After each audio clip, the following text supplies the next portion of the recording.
Welcome back, summoners from around the world, to the newest edition of our Top 5 Play Series Week 212. For some reason, this episode just so happens to feature quite a bit of support plays with a couple of sick wombos along the way. So I hope you're ready to get started because we're heading into our first play of the episode from By the Blood on Janna. At the start of this play, we see things aren't looking too good for Red Team after a few members get caught in the jungle, setting up the enemy team for a free Baron. While they work on securing it, we see Janna outside the pit, and it's important to note that the longer she waits, the more Nashor shreds their magic resist, which is really important because it gives the support a big boost in damage. After landing the tornado, she swings around and surprises the enemy Nami with a Zephyr, and then she backs up to start another Q that will take them by surprise. Nasus continues to ignore Janna's abilities, thinking she won't be able to do much, but another Zephyr on Sivir plus the Monsoon to push her back says otherwise. She Qs Nasus and then shields herself, autoing Sivir before moving to exhaust Nasus, and she flashes out to let Baron finish the job. The dog tries to run out, but between Baron, the shredded Sats, and one annoying Janna, he goes down as well for the unofficial triple.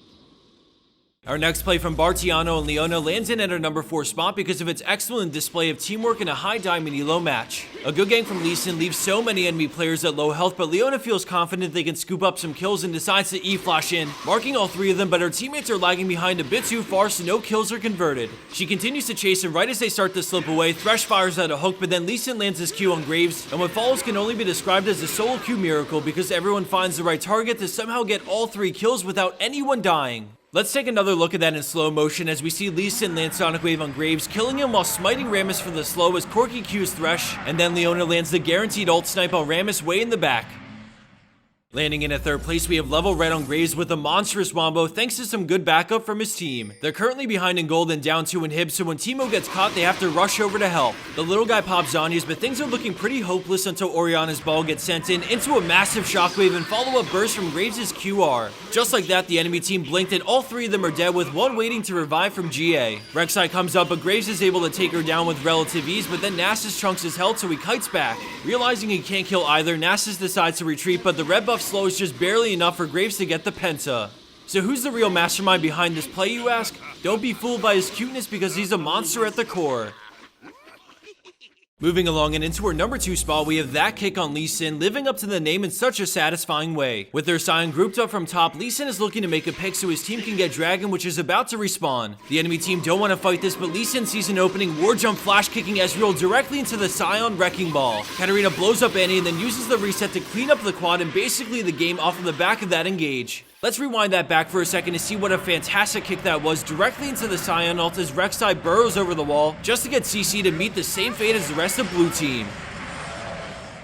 And for our number 1 pro play for this week, we have GR Vol'jin on Blitzcrank, but props to his teammates as well because Blitz without follow-up can't really do all too much. We see Xerath poking them in mid, but then Red Team collapses as they pull off the ballistic combo to yank Xerath all the way back, chain CCing him while they burst him down. With no cooldowns up, he looks to position for where he's going to be needed next, but he thinks Kalista will go to Braum, but she peels back to get on Vi, so he follows her lead. After the power fist, he notices Kennen is in trouble, so he rushes right over, getting there just in time to block the Braum Q, which would have surely finished him off. Kalista is by his side now, so they get on Braum, and when he flashes, Kalista's auto attack also hits Jinx because of Hurricane, allowing the Ren to slow for Blitzcrank's hook to nab another one. He begins to recall, but then another challenger approaches, so he wastes no time and takes off towards Kalista, avoiding the ult and surviving Sion's Q. Summoner heal goes off, but then Sion decides to flash forward, but between the heal from facing the mountain charges and the potion he had going, Blitzcrank survives Sion's Sunfire Cape and gets away.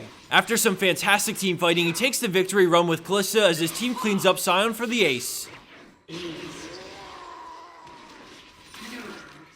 And for the bonus clip of the week, we have Atavia on Ashe with a funny throwback strategy that people actually used to do in Season 1. Man, League strats have changed so much since back then, but if you played in Season 1 and remember people trying to pull this off, drop me a comment about it or perhaps a different cheesy strat that you remember. As the rest of this plays on, I wanted to remind everyone that we'll be at PAX East this weekend, so if you're going to the event, we have a panel with Kiori, Sky, and some other awesome YouTube channels, so be sure to come check us out and say hello. And finally, we've come to the end of this video, but before I head out, I wanted to give away 10 free skill capped accounts to get some of you free access to try it out. All you have to do to enter is drop a comment like I asked before, letting me know the cheesiest strategy you remember doing or seeing in previous seasons. For those wondering what a skill capped account will get you, I encourage everyone to head over to the description box where you'll find a link to what you're seeing right now. Without needing to pay a dime or register for anything, you can check out the first 2 minutes to any of these videos to get a feel for what a full access account will get you. Just for clarity's sake, I'm now going to log on to my actual skill capped account, and as you can see, these same videos aren't your typical 5-minute run through video guides that you find anywhere else.